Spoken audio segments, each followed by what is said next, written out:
নিরামিষ দই কাতলা রেসিপি নিয়ে চলে এলাম। খুব সিম্পল আর স্বাস্থ্যকর একটা রেসিপি, খুব রিচ না, এটা সবাই খেতে পারবে, বাচ্চা থেকে বড়। রেসিপিটা দেখতে থাকো। এখানে দেখো, আমি প্রথমে 4 পিস কাতলা মাছ নিয়ে নিয়েছি, ধুয়ে পরিষ্কার করে। তারপরে নুন হলুদ দিয়ে আমি ম্যারিনেট করে কিছুক্ষণের জন্য রেখে দেবো। মাছটা খুব টাটকা আর ফ্রেশ। এখানে কড়াইতে আমি সর্ষের তেল নিয়ে নিলাম। তেলটা গরম হয়ে গেলে আমি মাছগুলোকে ভালো করে ভেজে নেব। আর বেশি কড়া করে আমি ভাজবো না, হালকা করেই ভাজবো।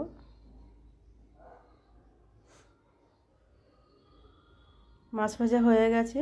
ওই মাছ ভাজার তেলে আমি দিয়ে দেবো তেজপাতা, গোটা গরম মশলা আর শুকনো লঙ্কা।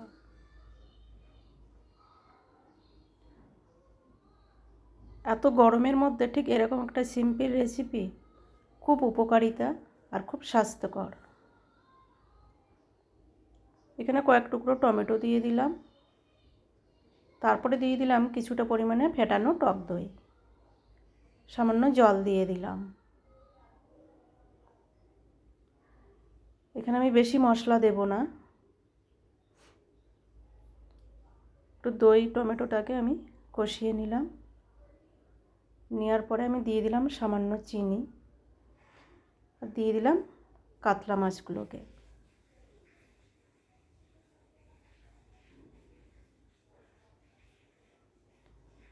ঠিক এইভাবে আমি 5 মিনিট ফুটিয়ে নেব।